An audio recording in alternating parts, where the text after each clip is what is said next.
नमस्कार दोस्तों, आपका जेई केमिस्ट्री चैनल में बहुत बहुत स्वागत है। आज हम लोग इस वीडियो लेक्चर में कवर करने वाले हैं रिएक्शन ऑफ नाइट्रोजन फैमिली। ठीक है ना। रिएक्शन ऑफ नाइट्रोजन फैमिली में हमको पढ़ना है रिएक्शन विथ ऑक्सीजन और रिएक्शन विथ हैलोजन। ठीक है ना। और reaction hydrolysis of nitrogen family highlights, यही चीज हमको अध्ययन करना है। बहुत सारा यहाँ पर बोर्ड लेवल का क्वेश्चन करने वाले हैं। क्लियर ना। तो चलिए हम अपने टॉपिक की तरफ चलते हैं। इससे पहले कि आप इस चैनल को सब्सक्राइब करें और अपने दोस्तों के साथ शेयर करें। और एक बात ध्यान रहे कि इस आपके जेई केमिस्ट्री चैनल पर गिववे शुरू हो चुका है, स्टार्ट है, चल रहा है गिववे, जिसका लिंक आपको आई बटन में मिल जाएगा। यहां से आप क्लिक करके आप गिववे में पार्टिसिपेट हो सकते हैं। तो चलिए हम अपने लेक्चर की तरफ चलते हैं। तो बच्चों, इनऑर्गेनिक केमिस्ट्री में हम लोग P block elements nitrogen family में नेक्स्ट प्रॉपर्टीज को, केमिकल प्रॉपर्टीज को कंटिन्यू करने जा रहे हैं। बॉन्ड एंगल, ग्रुप 15 के तत्वों का जो कंपाउंड्स होता है, हाइड्राइड के कंपाउंड्स, उन्हीं के बॉन्ड एंगल का जिक्र करने जा रहे हैं। ठीक है ना, नाइट्रोजन परिवार के। तो हम लोग देखेंगे नेक्स्ट इसमें bond angle. Bond angle Hindi होता है भाई मेरे बंध कोण। अब ध्यान दीजिएगा जरा, यहां पर नाइट्रोजन फैमिली में जैसे NH3, PH3, ठीक है ना, ASH3, SBH3, BiH3, ये नाइट्रोजन परिवार के हाइड्राइड हैं। ठीक है ना। क्या है ये? हाइड्राइड है। इनके बॉन्ड एंगल का कंपैरिजन करना है। तो ये बात ध्यान रहे भाई मेरे कि जब हम लोग वर्ग में, ग्रुप में ऊपर से नीचे आते हैं तो बॉन्ड एंगल घटता है। तो इसमें इसकी बात की जाए तो यहां पर लिख सकते हैं down the group, down the group, down the group bond angle decrease, bond angle decrease. जब वर्ग में हम लोग ऊपर से नीचे आएंगे तो बॉन्ड एंगल घट जाएगा। तो यहां पर ऑर्डर की बात करें, बॉन्ड एंगल के ऑर्डर की बात करें तो जाहिर सी बात है घट जाएगा। तो सबसे ज्यादा NH3 का, देन PH3 का, देन SH3 का, देन SBH3 का, सबसे कम बॉन्ड एंगल BiH3 का होता है। ठीक है ना। ये आपको ऑर्डर बताएं कि किसी वर्ग में ऊपर से नीचे आएंगे तो हाइड्राइडो की बंध कोण जो होगी क्या होगी? घट जाएगी। इसमें किसी कंफ्यूजन नहीं है। अब एक बात और जान जाइए कि बॉन्ड एंगल रिलेशन, ये ध्यान में रखिएगा, ये सारी चीजें आपको केमिकल बॉन्डिंग में हमने पढ़ाया है 11th में। फिर 11th बहुत जल्द स्टार्ट होने वाला है, आप उसको क्या कर सकते हैं? रिव्यू कर सकते हैं। ठीक है ना। तो बॉन्ड एंगल कौन बाबू? बॉन्ड एंगल बढ़ेगा कब? जब electron negativity of central atom बढ़ेगा तब। सी मतलब सेंट्रल एटम। तो यहां पर जाहिर सी बात है वर्ग में ऊपर से नीचे आते हैं तो क्या होता है? इलेक्ट्रॉन नेगेटिविटी घटेगा। और जब इलेक्ट्रॉन नेगेटिविटी घटेगा, इधर आएंगे तो बॉन्ड एंगल भी लगातार क्या हो जाएगा? घटेगा। तो इस टर्म को भी आप याद रख सकते हैं। अब एक यहाँ पर क्वेश्चन आता है मेरे भाई, क्वेश्चन बोर्ड एग्जाम के व्यू से बहुत ही महत्वपूर्ण क्वेश्चन है कि PH3 प्लस में बॉन्ड एंगल PH3 के अपेक्षा उच्चतर माने अधिक होता है, क्यों? ये बोर्ड एग्जाम के व्यू से 2014 में ये क्वेश्चन आया 3 नंबर का। ठीक है ना, बोर्ड एग्जाम में। क्लियर ना, 12th में। तो उस क्वेश्चन को हम लोग समझेंगे, करते हैं। ठीक है ना। तो चलिए इसको आप नोट कर सकते हैं। इसी में हम नेक्स्ट चीज कंटिन्यू कर रहे हैं। क्वेश्चन को ध्यान दीजिएगा जरा, क्वेश्चन क्या है, फोकस करेंगे भाई। क्वेश्चन बहुत ही बोर्ड एग्जाम के व्यू से इंपॉर्टेंट क्वेश्चन है। क्वेश्चन मेरे भाई है PH4 प्लस, इस पर कौन चार्ज है? PH4 प्लस में बंध कोण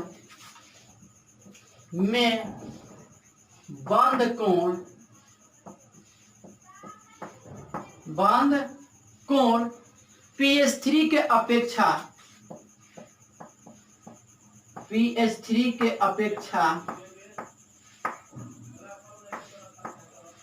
उच्चतर होता है। क्यों उच्चतर होता है? क्यों?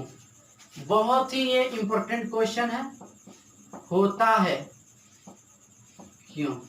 ध्यान दीजिएगा सर, इसका आंसर हम मेंशन कर रहे हैं। यहां पर ध्यान दीजिएगा, pH4 है, ठीक है ना। pH4 के स्ट्रक्चर की बात करें तो ये होगा स्ट्रक्चर, इस पर पॉजिटिव चार्ज होगा। और इसके हाइब्रिडाइजेशन की बात करें तो sp3 होगा। और जब sp3 होगा तो इसके बॉन्ड एंगल जो होते हैं, बॉन्ड एंगल होते हैं 109 डिग्री 28 मिनट। लेकिन यही चीज pH3 लेते हैं तो pH3 में इसका स्ट्रक्चर ये होगा और इसके पास लोन पेयर होता है। इसका भी हाइब्रिडाइजेशन मेरे भाई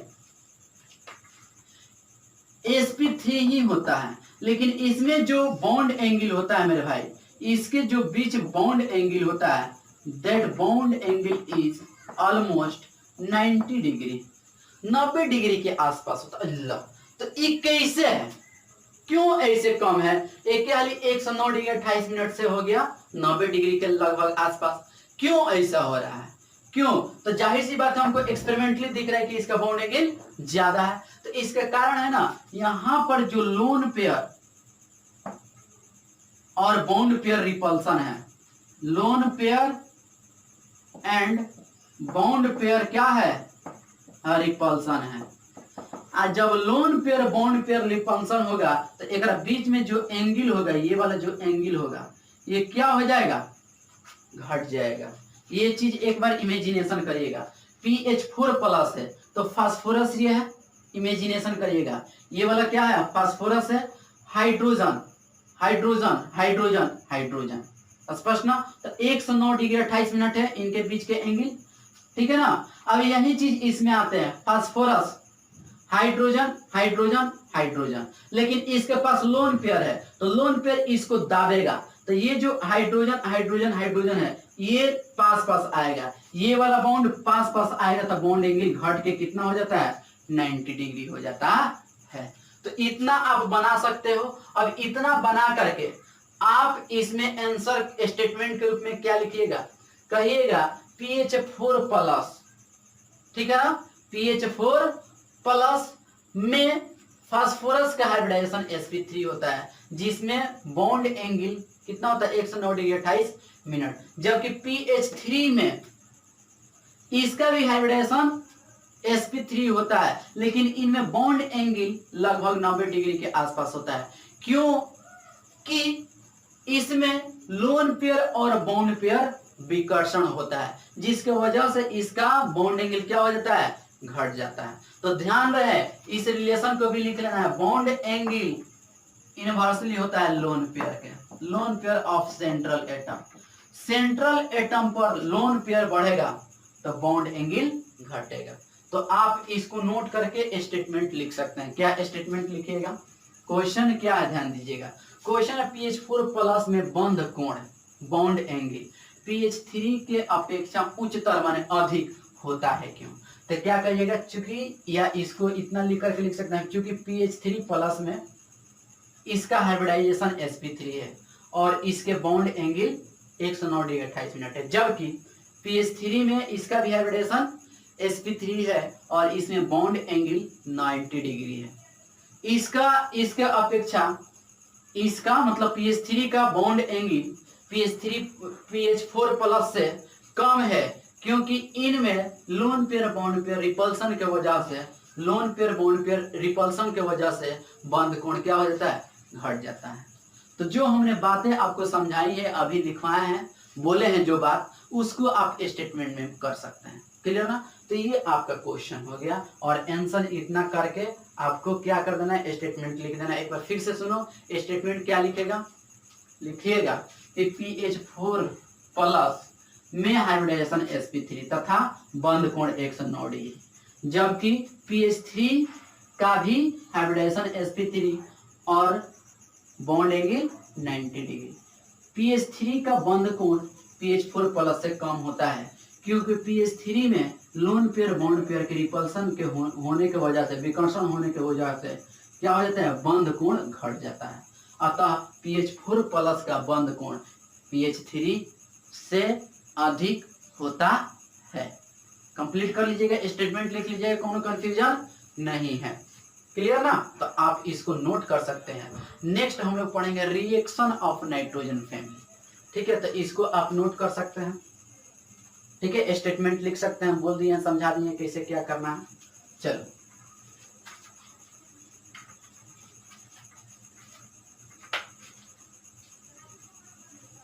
तो बच्चों ध्यान देना, अब हम लोग नेक्स्ट चीज पढ़ने जा रहे हैं केमिकल प्रॉपर्टीज में, केमिकल रिएक्शन के बारे में। ठीक है ना? रिएक्शन ऑफ नाइट्रोजन फैमिली,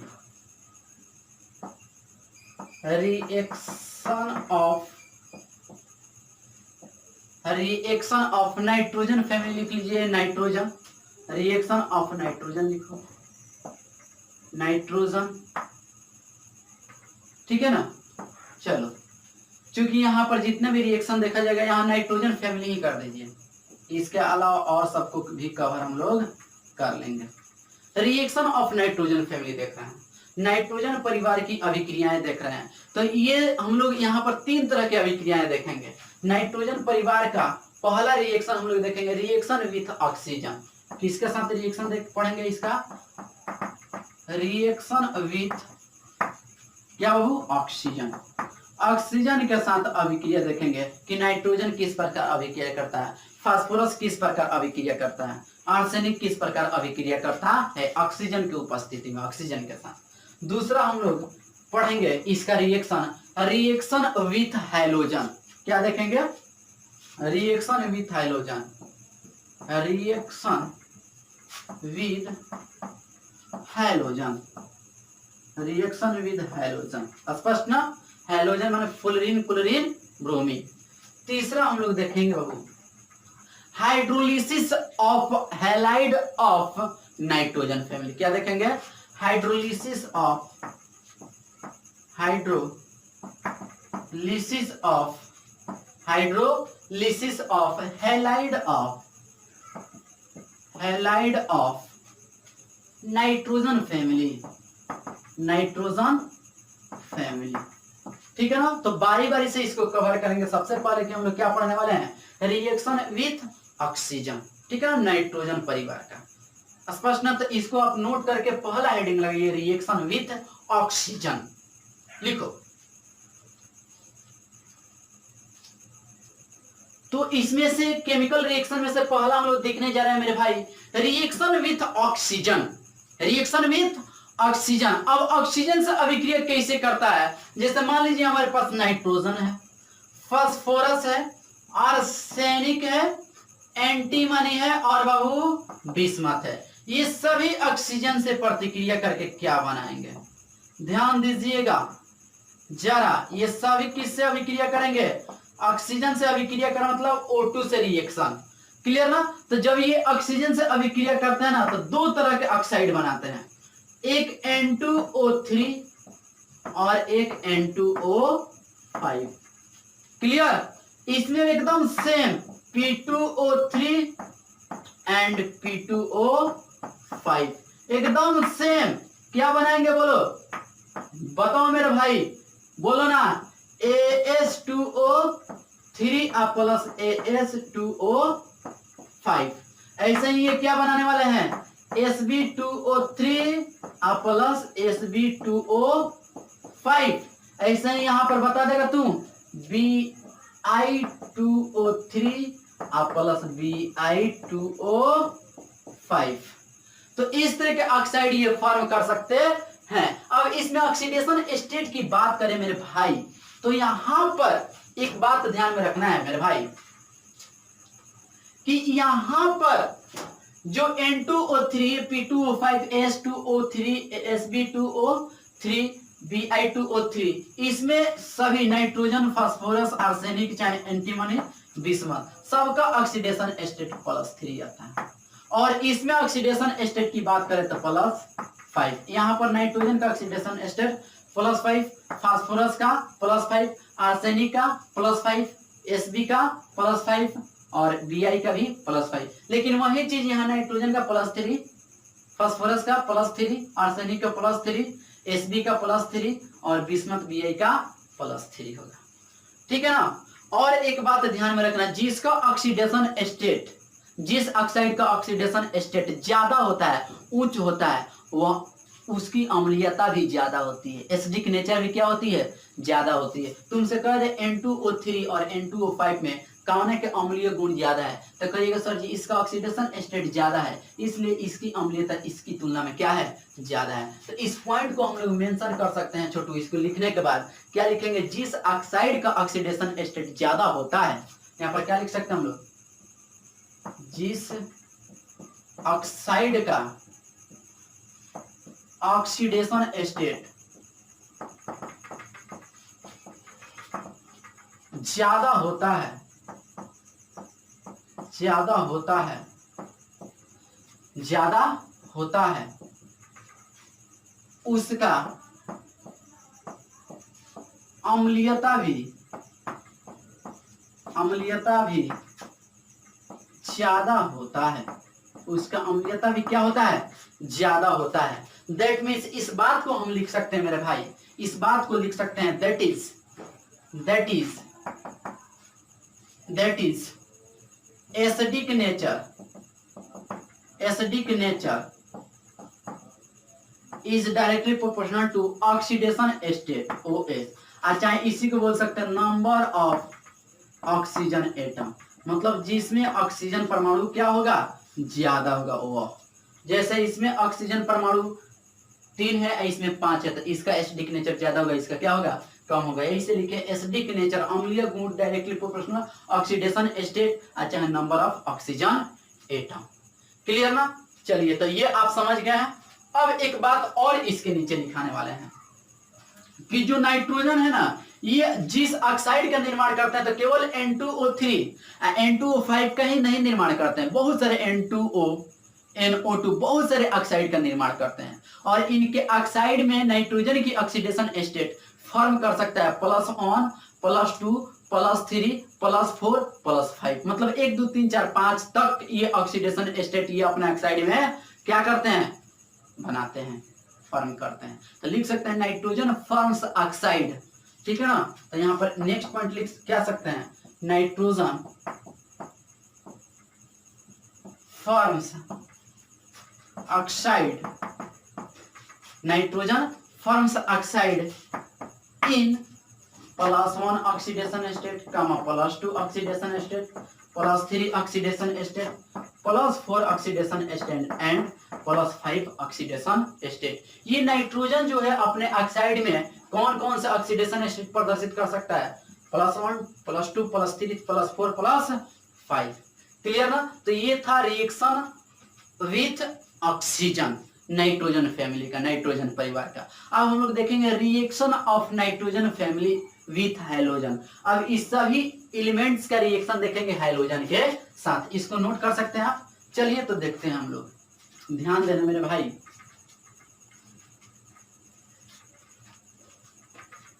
देखो यहां पर अब हम लोग दूसरा क्या पढ़ने जा रहे हैं, reaction of nitrogen family, reaction of nitrogen family with halogens. ठीक है, तो हेडिंग लगाओ, reaction of nitrogen family with halogen,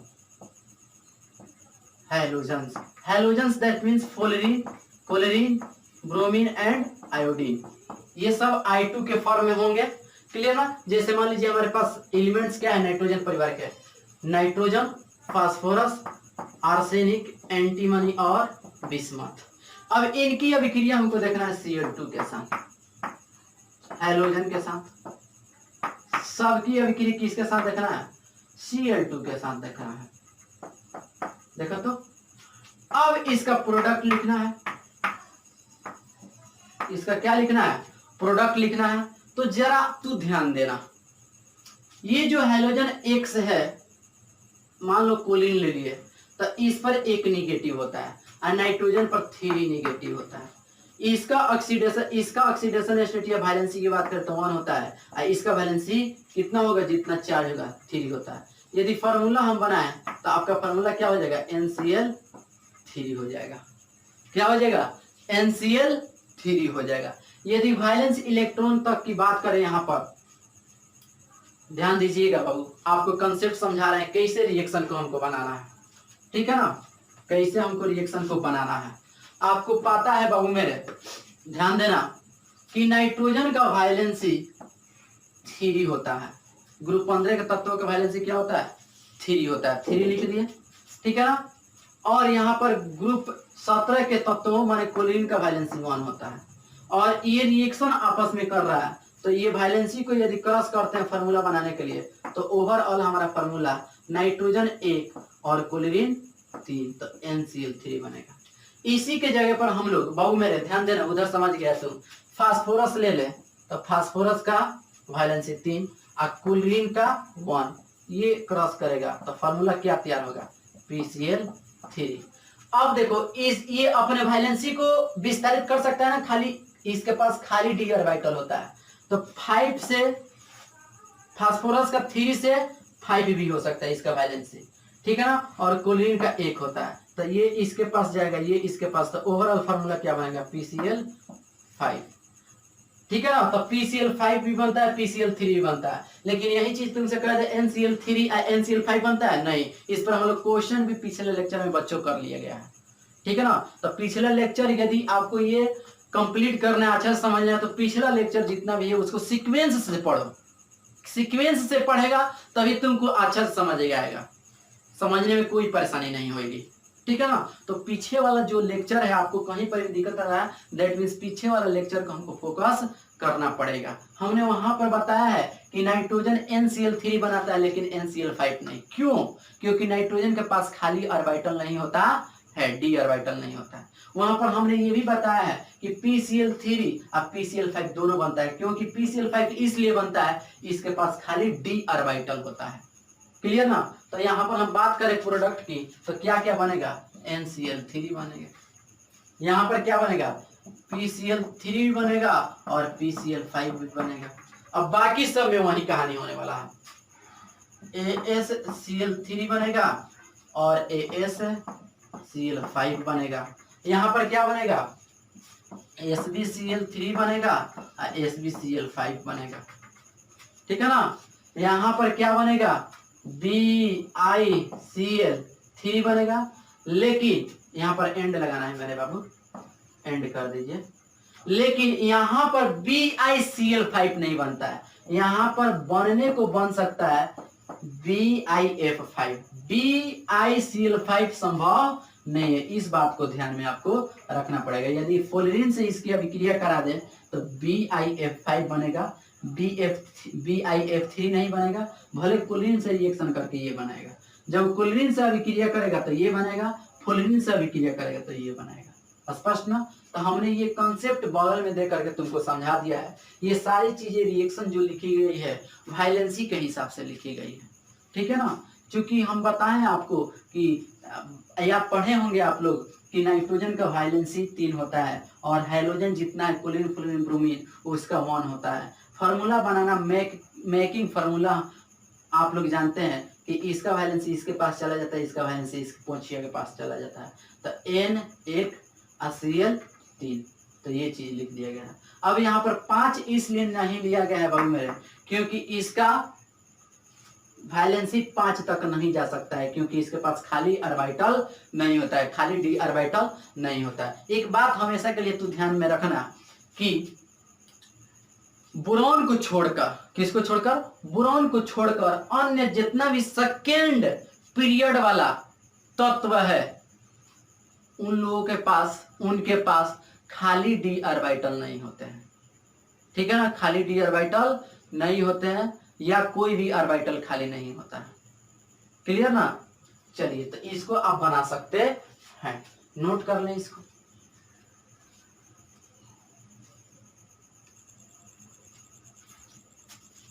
तो बच्चों अब हम लोग नेक्स्ट रिएक्शन पढ़ने जा रहे हैं, hydrolysis of halide of nitrogen family. तो तीसरा हम लोग हेडिंग क्या लगाएंगे मेरे बच्चों, हाइड्रोलिसिस ऑफ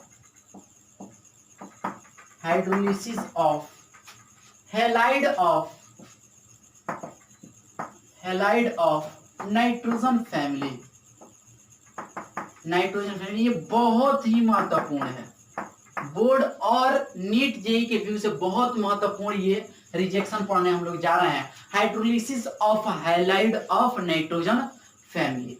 तो यहाँ पर हैलाइड नाइट्रोजन फैमिली को क्या क्या लेंगे, जैसे हम ले लेंगे NCl3, ठीक है ना, PCl3, AsCl3, ठीक है, SbCl3 को ले लेंगे, BiCl3 को। हाइड्रोलिसिस का मतलब होता है पानी के साथ अभिक्रिया, hydrolysis of halide of nitrogen family माने नाइट्रोजन परिवार के हैलाइड का जल अपघटन माने जल के साथ अभिक्रिया। तो ये नाइट्रोजन परिवार के हैलाइड है, ठीक है ना, हैलोजन इससे जुड़ा हुआ है तो क्या कहेंगे, हैलाइड कहेंगे। अब इनकी अभिक्रिया हमको पानी के साथ कराना है, तो सबके साथ पानी जोड़ेंगे, इसके साथ भी क्या जोड़ेंगे बाबू मेरे, पानी, क्योंकि पानी के साथ अभिक्रिया कराना है मेरे को, ठीक है ना, प्रत्येक के साथ पानी के साथ अभिक्रिया करना, क्लियर।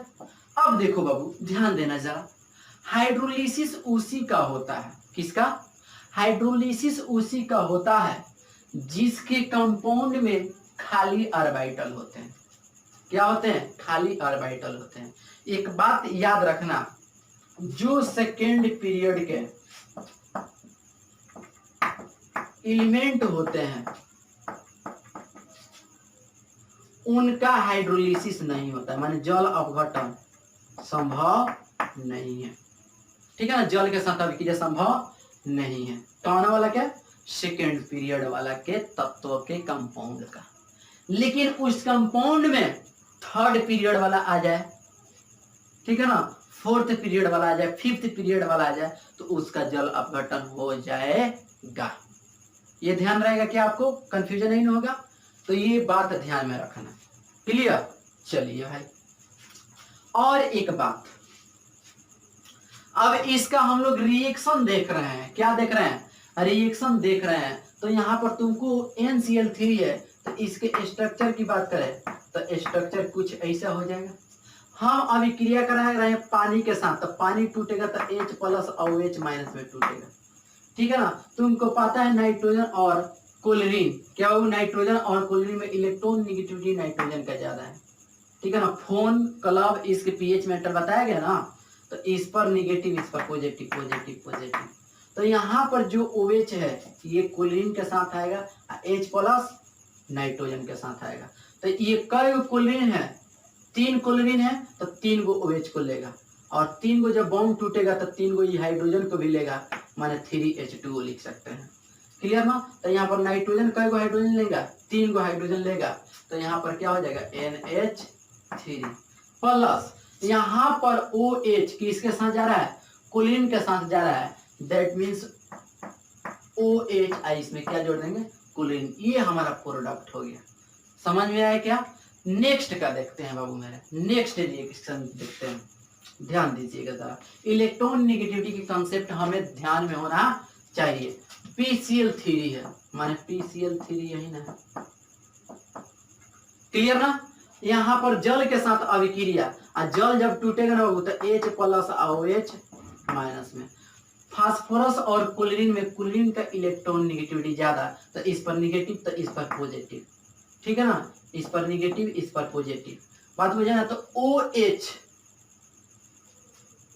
नेगेटिव पॉजिटिव के पास जाएगा, ये जो पॉजिटिव है क्लोरीन के पास जाएगा। तो कई क्लोरीन है, 3 क्लोरीन है ना, तो इसको 3H प्लस चाहिए, तो यहाँ पर 3 लगा सकते हैं, और 3H प्लस लेगा तो 3HCl बनेगा इधर, तो HCl तो निकल गया, ठीक है। अब यहाँ पर फास्फोरस के साथ 3 गो OH जा रहा है, जब फास्फोरस के साथ 3 गो OH जाएगा तो क्या या करके इसको लिख सकते हैं हम लोग H3 और फास्फोरस और O3, H3PO3 लिख सकते हैं कि नहीं, कंफ्यूजन नहीं ना।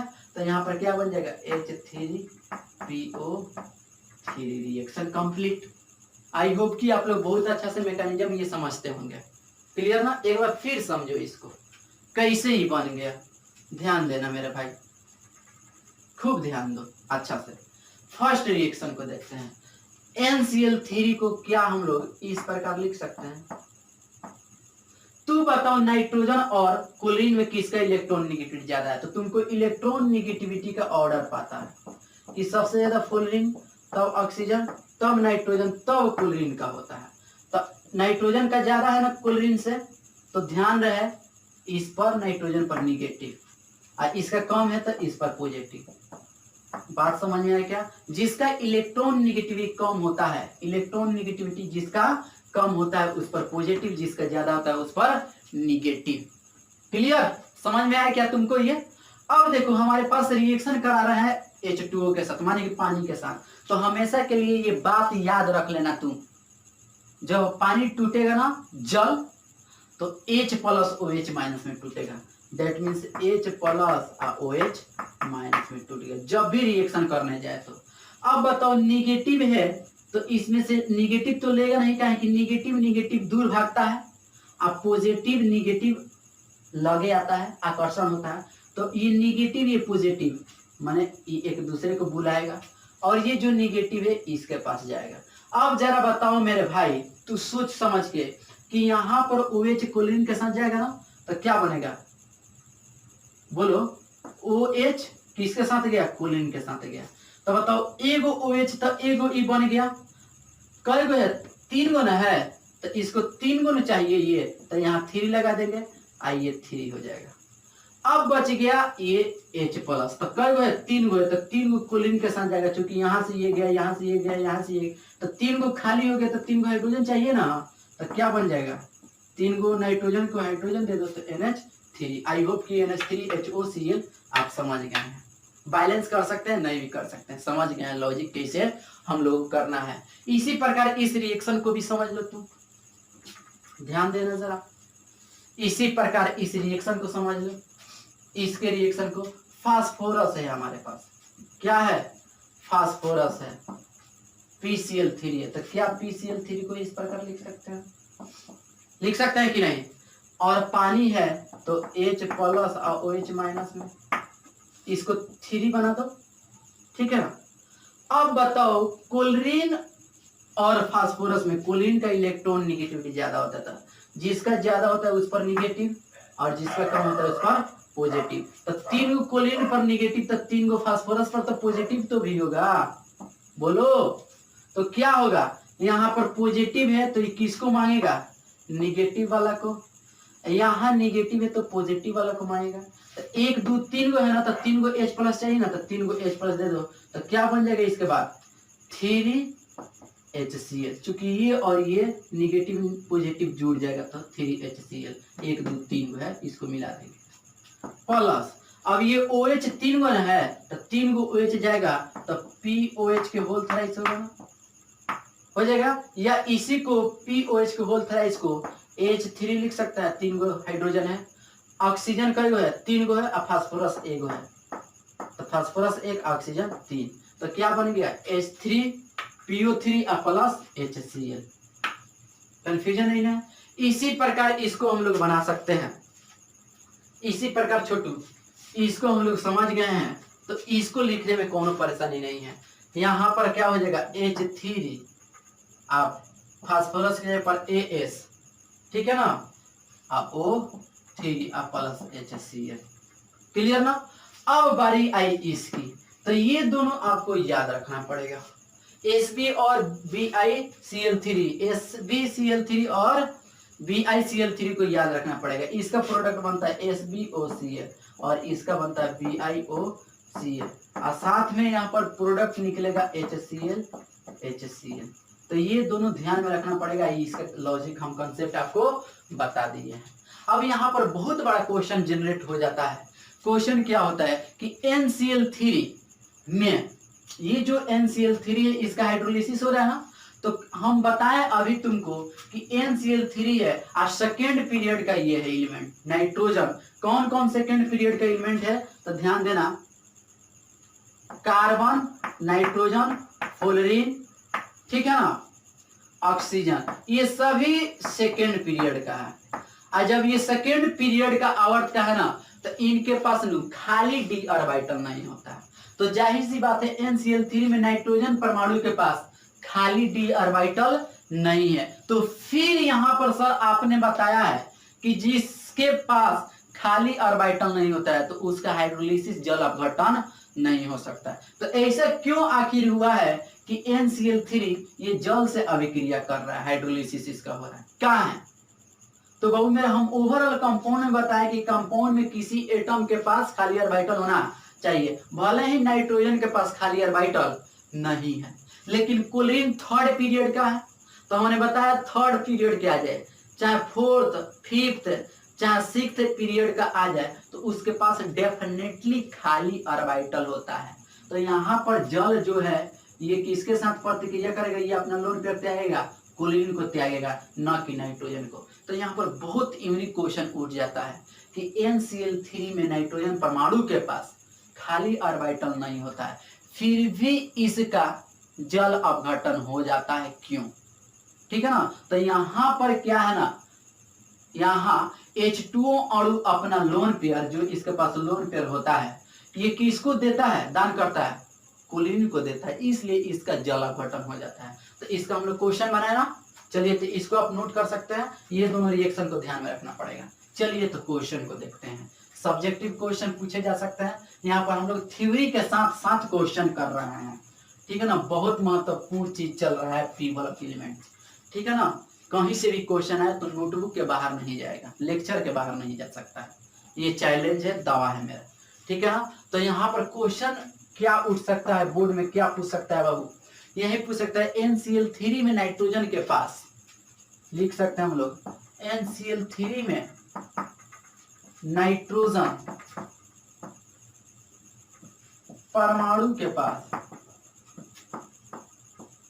नाइट्रोजन परमाणु के पास वैकेंट ऑर्बिटल नहीं होता है, माने खाली ऑर्बिटल। वैकेंट माने खाली, वैकेंट ऑर्बिटल नहीं होता है या नहीं है, नहीं है, फिर भी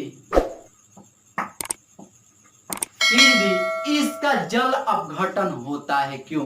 फिर भी इसका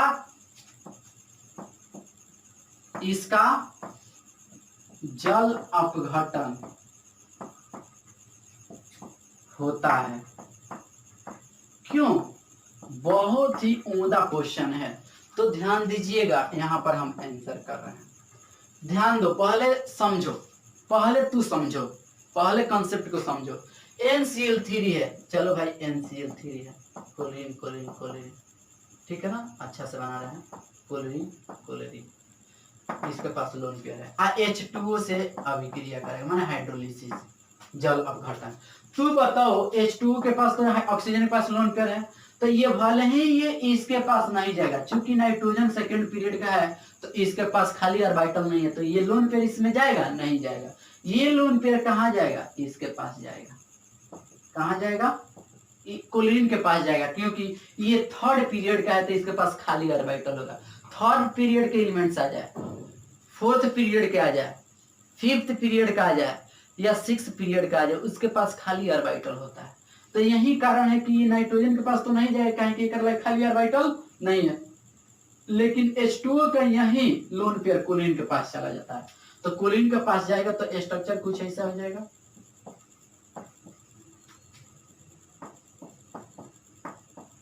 ऑक्सीजन गया हो। अब यहां से क्या होगा, ध्यान देना, यहां से ये निकल जाएगा, ठीक है। तो इसके फलस्वरूप क्या बनेगा? तो N क्लोरीन क्लोरीन, और यहां क्या बच गया? हाइड्रोजन बच गया, अब प्लस HOCl। तो ऐसे ऐसे फिर ये H2O से रिएक्शन करेगा तो क्लोरीन निकलेगा, ठीक है ना, हाइड्रोजन जुड़ेगा, फिर H2O से रिएक्शन करेगा तो क्लोरीन निकलेगा, हाइड्रोजन जुड़ेगा। जिस तरह से ये प्रोसेस हुआ है ना, तो एक बार ये निकला तो फिर H2O से ये कॉम्बिनेशन करके निकलेगा, फिर H2O से ये कॉम्बिनेशन करके निकलेगा, प्रत्येक जगह हाइड्रोजन लगते चला जाएगा। तो इसके फलस्वरूप ओवरऑल क्या बन जाएगा? यहाँ ओवरऑल क्या बन जाएगा? NH3 3 बन जाएगा। तो हाइड्रोलिसिस संभव है ना। तो यहाँ पर स्टेटमेंट हम लोग क्या लिख सकते हैं मेरे भाई, स्टेटमेंट आंसर में यहाँ पर क्या लिख सकते हैं, बोल दे। तो क्या लिखिएगा, कहिए यहाँ H2O अणु अपना lone pair chlorine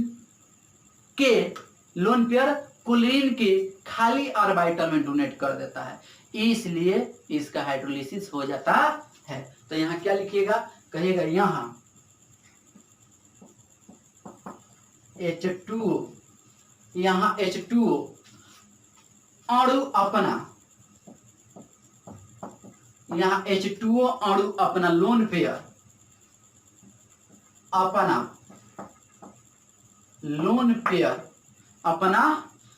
pair chlorine के खाली ऑर्बिटल में, अपना लोन पेयर क्लोरीन के खाली ऑर्बिटल, क्लोरीन के खाली ऑर्बिटल में डोनेट माने दान प्रदान, डोनेट कर देता है, डोनेट कर देता है, इसलिए इसका हाइड्रोलिसिस होता है। तो यहाँ पर लिख लीजिएगा, इसलिए इसका हाइड्रोलिसिस या जल अपघटन होता है, लिख लो, हाइड्रोलिसिस होता है, हाइड्रोलिसिस होता है। तो आप इसको पहले समझाए हैं, उसके बाद इसको लिख दिए हैं, पहले समझाए तब स्टेटमेंट लिखे हैं। तो आप पहले स्टेटमेंट लिख के इस बात को आप लिख सकते हैं, क्लियर ना। तो आप इसको नोट करें, बोर्ड एग्जाम के व्यू से इस तरह क्वेश्चन पूछे जा सकते हैं। तो आप बाबू मेरे नोट करिए, नेक्स्ट क्वेश्चन की तरफ आएंगे। नेक्स्ट क्वेश्चन यहाँ पर जनरेट हो सकता है कि NCl3 का हम लोग देख रहे हैं हाइड्रोलिसिस हो रहा है, लेकिन यही चीज आ जाता है कि NF3 का क्यों नहीं। तो चलिए इसको नोट करिए, उसका हम कंसेप्ट दे रहे हैं कि कैसे उसमें क्वेश्चन को कैसे करेंगे, इसको नोट करो।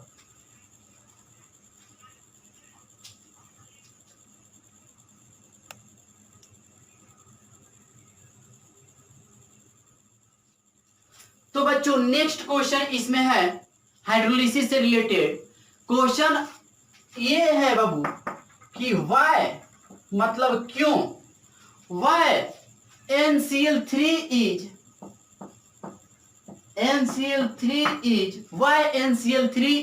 हाइड्रोलाइज्ड, ठीक है ना। Why NCl3 is hydrolysed but NF3 do not. ये बड़ा ही उम्दा क्वेश्चन है, ध्यान देना जरा, ठीक है। क्वेश्चन क्या है, why NCl3 is hydrolysed but NF3 do not.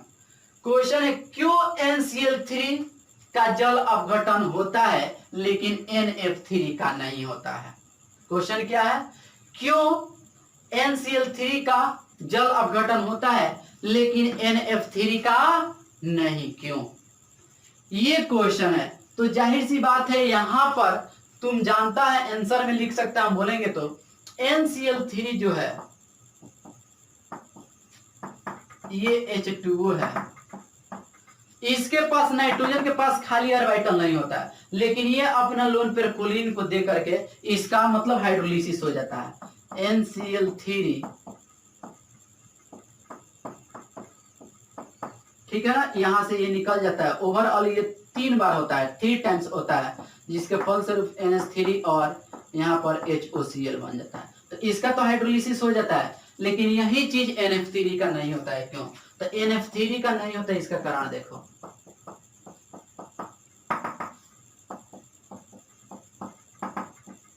ये जो लोन पेयर है नाइट्रोजन के पास भी नहीं जा सकता है क्योंकि इसके पास खाली ऑर्बिटल है, और यही लोन पेयर फ्लोरीन के पास भी नहीं जा सकता है क्योंकि फ्लोरीन भी सेकेंड पीरियड का तत्व है। दैट मीन्स इसके पास भी खाली ऑर्बिटल नहीं है। तो ना नाइट्रोजन के पास खाली ऑर्बिटल है और ना ही फ्लोरीन के पास खाली ऑर्बिटल है, तो हाइड्रोलिसिस हो पाएगा क्या? H2O लोन पेयर अपना इसको दे सकता है? दोनों में से किसी को नहीं दे सकता है। इसलिए NCl3 का जल अपघटन संभव है और NF3 का नहीं। क्लियर ना। क्वेश्चन आ सकता है एग्जाम में, एक बार फिर से सुनो, इस तरह से क्वेश्चन पूछे सकता है, क्वेश्चन आ सकता है कि NCl3 का जल अपघटन संभव है जबकि NF3 का नहीं, क्यों? तो क्या कहिएगा, कहिएगा NCl3 में नाइट्रोजन परमाणु के पास खाली ऑर्बिटल नहीं होता है क्योंकि ये सेकेंड पीरियड का एलिमेंट्स है, लेकिन इनमें क्लोरीन NCl3 में क्लोरीन के पास खाली ऑर्बिटल होने के कारण H2O अपना लोन पेयर आसानी से दान कर सकता है, इसलिए NCl3 का जल अपघटन संभव है। जबकि NF3 में नाइट्रोजन तथा फ्लोरीन सेकेंड पीरियड का सेकेंड आवर्त का तत्व है और इनके पास खाली ऑर्बिटल नहीं होते हैं, इसलिए H2O अपना लोन पेयर ना ही नाइट्रोजन और ना ही फ्लोरीन को डोनेट कर पाते हैं, प्रदान कर पाते हैं, दान कर पाते हैं, इसलिए NF3 का जल अपघटन संभव नहीं है। तो ये बात आप समझ गए हैं कि यहाँ पर जल अपघटन नहीं होगा, और क्यों नहीं होगा इसका कारण भी आप समझ गए हैं आसानी से। तो इसमें आपको कहीं पर भी प्रॉब्लम नहीं होना चाहिए, आप बहुत अच्छा से इसको समझें, ठीक है ना। तो इसको आप नोट कर सकते हैं, नोट करके स्टेटमेंट लिख सकते हैं, हम बोल सकते हैं, तो आप लिख सकते हैं, क्या लिखिएगा, कहिएगा NCl3 का जल अपघटन संभव है क्योंकि NCl3 में नाइट्रोजन सेकेंड पीरियड का होते हैं, सॉरी इस तरह से बोलिएगा, ध्यान दीजिएगा, NCl3 का जल अपघटन संभव है, ठीक है ना, क्योंकि NCl3 में नाइट्रोजन के पास कोई खाली ऑर्बिटल नहीं होता है, लेकिन क्लोरीन के पास खाली ऑर्बिटल होने के कारण H2O अपना लोन पेयर इसको दे पाते हैं या डोनेट कर सकते हैं, इसलिए NCl3 का जल अपघटन संभव है। लेकिन NF3 का जल अपघटन संभव नहीं है क्योंकि नाइट्रोजन और NF3 में नाइट्रोजन और फास्फोरस दोनों ही सेकेंड पीरियड का एलिमेंट है और सेकेंड पीरियड वाले एलिमेंट के पास खाली ऑर्बिटल नहीं होता है, इसलिए H2O अपना लोन पेयर ना ही नाइट्रोजन और ना ही फ्लोरीन को प्रदान कर पाते हैं। स्पष्ट ना, इतना आप लिख सकते हैं। तो आपको लैंग्वेज भी हम बोल दिए, समझा दिए, इसको भी नोट कर सकते हैं, क्लियर ना। तो आप इतना नोट करें।